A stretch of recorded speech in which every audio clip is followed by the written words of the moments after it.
Where's the best place to eat late out at night? Hey, Ernie, is it true that there's alligators in the sewers?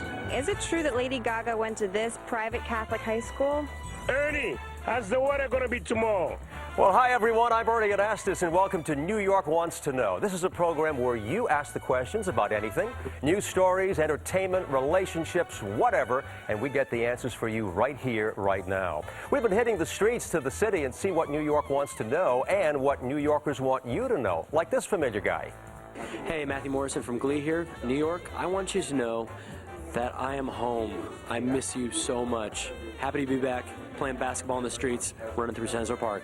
Yeah, Matt, welcome home. All right, we're taking your questions via email as well. You can go to myfoxny.com right now and be part of this show. And joining me right now to help answer some of your questions tonight, entertainment reporter from here at Fox 5, the beautiful and talented Miss Ann Craig. Hi, Annie. Thank you, Ernie. Hey, Ernie. Good to have you here. Good to be here. And also joining us, the great weekend host of the highest-rated cable morning news program in America, Fox and Friends, Allison Camerata is here. Hi, Allison. Hey, Ernie. Delighted to be spending Friday night with you. Good to have you on board. And also, look who's joining us. One of the funniest and smartest guys in New York, Chuck Nice is here. Oh, I was looking around for somebody else. Nice to have you on board. I'm Great sure to you've be heard here. that before, Chuck. Yeah, absolutely. All right, you guys ready to answer some of these questions tonight? Sure. We've got some very interesting ones. Let's go to it right now. Question number one comes from an Academy and Emmy Award-winning actress we'll all recognize.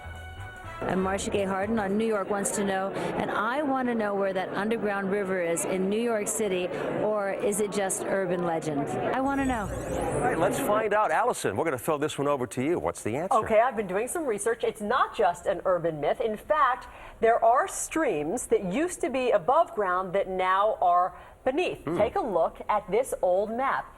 Here you'll see the Minetta Brook stream, and in fact, Minetta Street, which is this charming, beautiful street in Greenwich Village, allegedly bends to follow the original path of Minetta Brook. And then at number 2, Fifth Avenue, right here, that's just north of Washington Square Park, there's a building that was built in the 1930s, and it has a clear glass fountain, which at times bubbles up when the brook underneath it is overflowing. There's also a plaque, Ernie, on 2 Fifth, that mentions the old stream that now flows underground. So, in fact, it is not an urban myth. No. Yes, there are waterways underneath, and in fact, Chuck tells me there's a whole world underneath. What do you know, New York Chuck? City. Oh, Really? absolutely. It's everything from tunnels to aqueducts to even mole people. Everybody's down there. There's a whole world going on underground. All right, thanks, guys. Now, let's go back above ground for our next question. Comes from Dan Edwards of Long Island. Hey, Ernie, how many cabs are in New York City? Well, that's a good question. We have the answer for you, Dan. Exactly 13,237 yellow cabs in the city, to be exact. We got the answer for you. But you know what? Find one of those cabs when it's raining out there or snowing, right? Off duty. It's awful. All right, now we're going to go from this story to our next story, from taxis to subways, sort of.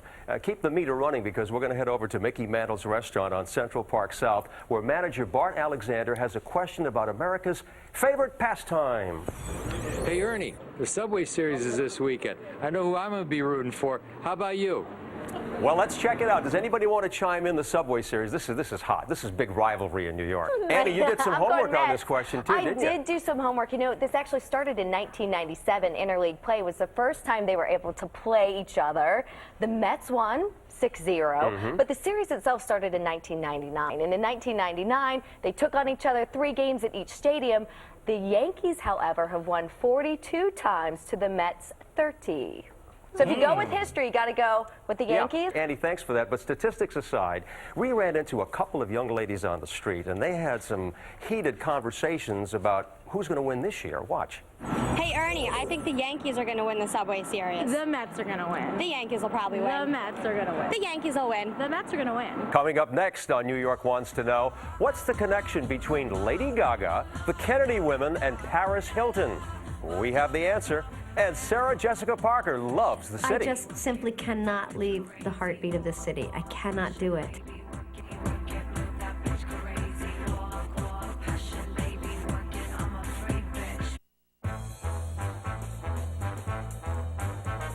Sex and the City, I always thought the fifth girl was New York City. So we can't exist without New York. Oh, we like that, and we also like you, Kim Cattrall. That's going to be one hot movie. Sex and the City 2 opens in just 6 days from now. This is Friday night, and welcome back to New York Wants to Know, the show where your questions get answered. And joining me once again, Fox 5 entertainment reporter Ann Craig, Fox and Friends weekend host Allison Camerata, and comedian Chuck Nice.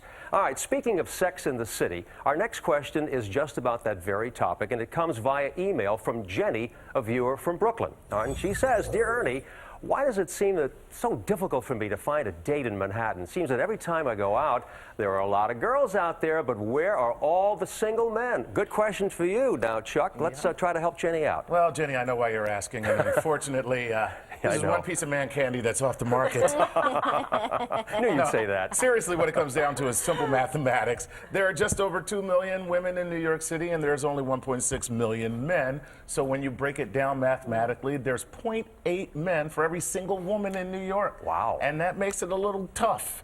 You know? It's hard to find the right one, right? But that's part of the problem too, Ernie. I mean, we don't want to date a 0.8. I am married, but single ladies, you know, we don't even need a 10, we just need a 7. Yeah, there you go. Just a 7. I don't know. I mean, I think it's a playground for both sexes. There's so many good-looking guys and good-looking women. Believe me, New York still has it. Well, I think the real answer here, ladies, is lower your expectations. That's one way to look at it. All right, speaking of hooking up in the city, there are a lot of news junkies out there, and they want their news while they commute to and from the city. Lisa Baruch from Yonkers is one of them, and Lisa wants to know, when are we finally going to get Wi-Fi internet on public transportation? Well, Lisa, we checked in with the MTA, and they're exploring a plan now to bring wireless internet to Grand Central and Penn stations, as well as the Long Island Railroad and Metro North, and they hope to get it running up real soon, so stay tuned for that. Coming up next, we have this question from an aspiring actress and a musician, Krista Hoffman, who's from Manhattan. Hey, Ernie, is it true that Lady Gaga went to this private Catholic high school? All right, good question. And Ann, you've been following all kinds of things here for us. You're our entertainment reporter. What's the story with Lady Gaga and her past? Well, can you even imagine, Ernie, that Gaga would wear a plaid skirt for 4 years and a white shirt? I mean, that would explain a lot. She just busted out in all these crazy outfits. But yes, she did actually go to school on 91st and 5th Ave. That is the Convent of Sacred Heart School there. But get this. There are tons of celebrities that also went to this school. Carolyn Kennedy Schlossberg, as well as her aunts, Eunice Kennedy Shriver and Ethel Kennedy, Anderson Cooper's mom, Gloria Vanderbilt, and Elaine Stritch from Broadway. Wow. And the Hilton sisters, Nikki and Paris. But can you imagine, don't you think Paris brought her chihuahua to school? Like walking down the hallways like this. But which one of those 5 doesn't belong? Yeah, exactly. Very impressive list. Yeah, Gaga, yeah. All right. You guys, I want to show you something. Now, take a look at this full screen, all right? Now, this object is one of the most important pieces of New York history. Do you think you know what it is? Ann, let's start with you. What is it? Okay, well, it reminds me of my grandmother used to make homemade ice cream. Oh, and she would churn the ice cream. So I don't know how important that is to New York history, but it was great to my stomach growing up. Yeah, I'm sure. Allison, what do you think? Me too. It reminds me of my husband's favorite dance move, the butter churn. Oh, yeah. So maybe making butter? Chuck, what do you think? Is it a stapler? What is this? It looks to me like it needs batteries. Oh, yeah. That's about as far as I can go. Well, good guess, guys. But this little gizmo, by the way, I'm wearing these gloves because I have to be very careful how I handle this, okay? This gizmo is made by Tiffany and Company, and it's the very first controller for the first subway that ran under New York Thursday, October 27th, 1904. Wow. Pretty cool, isn't it? Wow. I love this. We also have to thank the New York Historical Society for bringing this to our set. But isn't this nice? That is A great. piece of real New York It's history. beautiful. Tiffany, too. Yeah, I And like it. speed up the current subways. Yeah, let's get that going. All right, speaking of New York history, let's stay underground in a sort of way for our next question. Hey, Ernie, is it true that there's alligators in the sewers? Well, the answer is, believe it or not, yes. It was a cold, snowy day 75 years ago, February 10th, 1935 to be exact, on 123rd Street. A group of boys were shoveling snow into a city sewer when, according to the next day's New York Times, one of them spotted something moving beneath the slush. Well, believe it or not, what the boys discovered and dragged out of the sewer was a gator. It was a whopper, measuring almost 8 feet long, and it weighed a massive 125 pounds. When it almost attacked, the boys took action, and the gator was no more. So, where did the gator come from? Times reported it may have fallen off a steamer ship. So, it did happen once. But are there still alligators down there? I'm not really sure, but I'm not going to go down there to find out. I'll stick with this little toy. How's that? All right, stand by, everyone. We've got a lot more of your questions still ahead on New York Wants to Know. Keep it here on a Friday night. Who feeds the lions at the Bronx Zoo?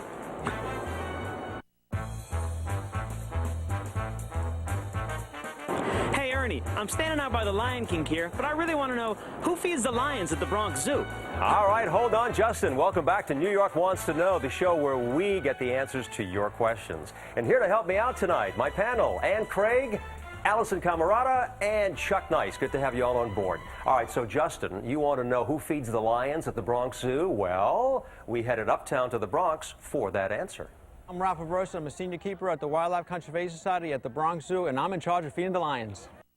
Well, I'm glad you do that. So there you have it, Justin. By the way, the Bronx Zoo was just told that they may be cutting 42% of their budget for 2011. So why doesn't someone either take a trip up to the zoo or visit their adorable new lion cubs there, or head over to their website and make a contribution? That would be nice. Yes. Let's head on over now from the Bronx Zoo to Broadway for our next question. This one comes from another Justin Badger and Stephanie Dodd from Irvington, New York.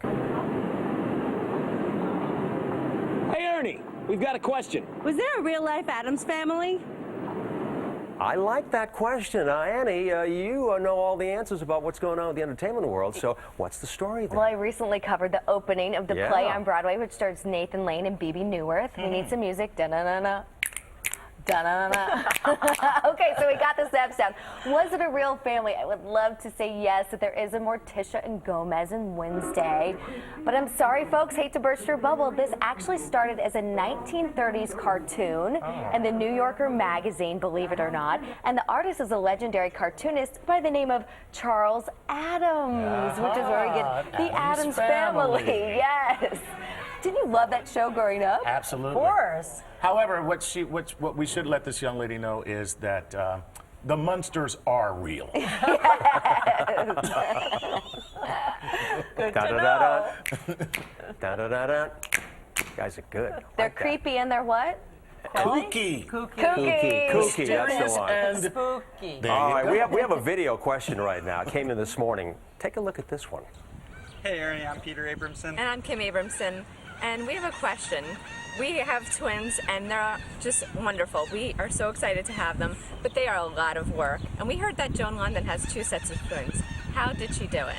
Hey, surprise, look who's here, Joan London. So good to have you on board, panels. All happy to see you, too. Oh, Good Morning America, 20 years, #1 ratings. You traveled the world. You hosted there with me a number Yeah, of times. we did. We worked together a few times, didn't we? And I took my first 3 girls, who are now in their 20s, everywhere with me, all over the world. I used to bring them in the morning at 4 o'clock in the morning because I was breastfeeding. I used to start the show as Joan London. I ended as Dolly Parton. You know, you have done so many wonderful things, and especially your life as a mom and a great wife, a family person. The question about twins, how do you handle them? 2 sets of twins, Joni. They're 20 months apart. So the older ones, Max and Kate, are just turning 7 next week. Little Kim and Jack are 5. You know, I should have known when I married a camp director, he would say after the first set, what is another couple of hot dogs on the grill? Whistle and all, right? But the whole house is run like camp.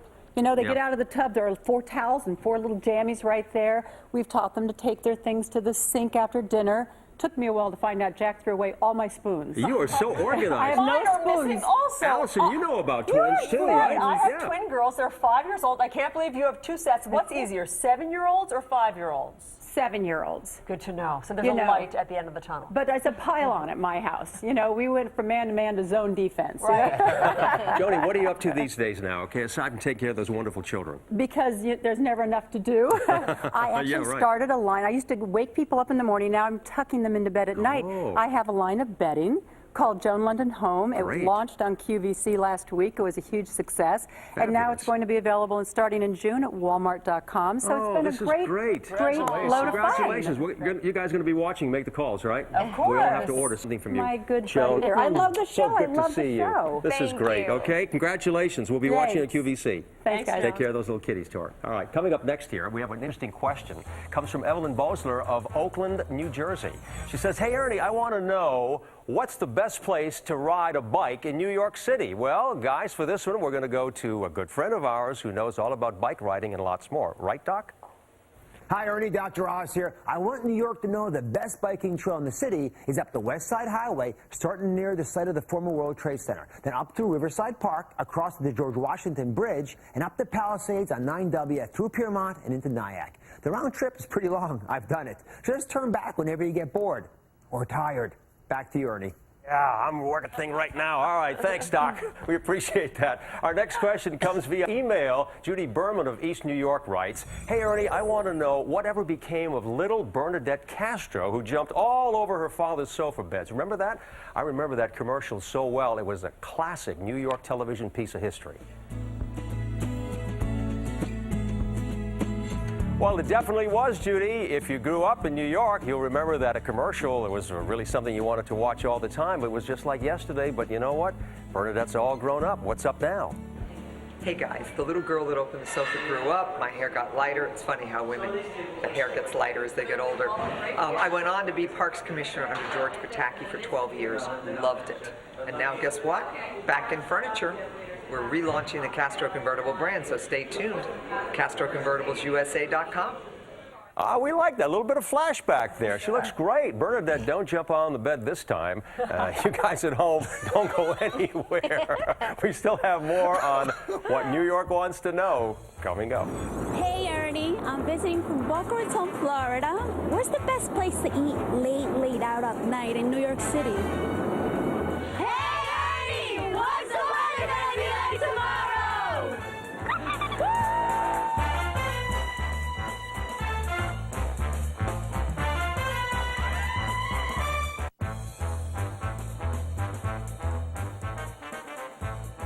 Well, it's Elizabeth Hurley, and I wanted to know whether it is safe to eat a hot dog on the street in New York, if it's good meat and if it's good for you, or whether it's full of ghastly things. That's my question. Oh, did she say ghastly things? Is that what I think so. You know what, Elizabeth, good question. You just put the mustard on the thing, okay, and just take a bite out of it. Don't even ask any questions. They're really terrific. All right, welcome back on this Friday night to New York Wants to Know. I'm here with a wonderful panel, Ann Craig, Allison Camerata, and Chuck Nice. You guys, we've been talking about food right now, okay? Let's check one out here. This is another food-related question from Martha, who is visiting from Boca Raton, Florida. Martha? Hey, Ernie. I'm visiting from Boca Raton, Florida. Where's the best place to eat late out at night in New York City? Great question. Let's find out. From hot dogs to Ann, okay? Let's talk about your favorite place. There's a place in my neighborhood that I love, 77th and Broadway. It's Big Nick's Burger and Pizza Joint. Nice. Emphasis on joint because, well, you know, people like to go there late night. It's open 24 hours. The menu is 28 pages, so whatever you want. If you want an omelet, fried clams, I highly recommend, though, you got to get the burger. I mean, the whole place smells like grease. Cheeseburger, so you know cheeseburger, Pepsi, burger. no Coke. Okay, Allison, your favorite place. All right, look, I go to work at 4 a.m. in the morning, so late wow. night for me is about 8 p.m. But Yeah. the occasional nights that I do go out late, we go to hear music down on the Lower East Side, a great place called The Living Room. Right around the corner is a delicious pizza place called Rosario's. Great slices. Oh, we have to check it out. We're going to go after the show. What do you Let's think? do I'm it. ready to go. Let's do Chuck, it. your favorite place, where is it? Well, you know, I get off late, work very late, being a stand-up comic, and a place called Blue Ribbon on Sullivan Street down in Soho is a full-service restaurant that serves a full menu until 4 a.m. Nice. And it is delicious. They have everything from fried chicken to bone marrow. No, watch out. We'll stick it's with a- the fried chicken, okay? I know a great place for chicken, by the way, but we'll talk about that another time, all right? Right now, let's head back to the street level to find out one more question about what New Yorkers really want to know. Ernie, how's the weather going to be tomorrow? Let's find out. Good question. Let's head over to the newsroom and find out what's going on. Hey, you heard the guy. What's the weekend weather going to be like? Thank you very much, Ernie. Yes, let's get you your forecast for the weekend.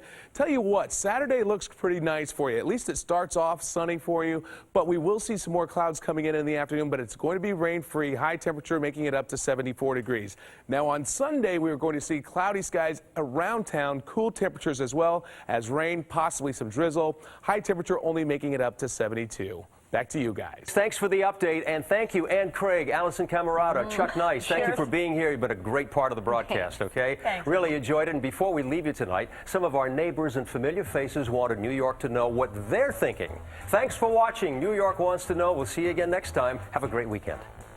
New York, I want you to know that I have no idea where to park my car because the signs are so crazy. I want New York to know that the time for same-sex marriage to be legalized here is now. Hi, I'm Rosanna Scotto. I'm Greg Kelly. We want you all to know, tune into Good Day on Monday morning. Hey, Ernie, I want New Yorkers to know I love this city.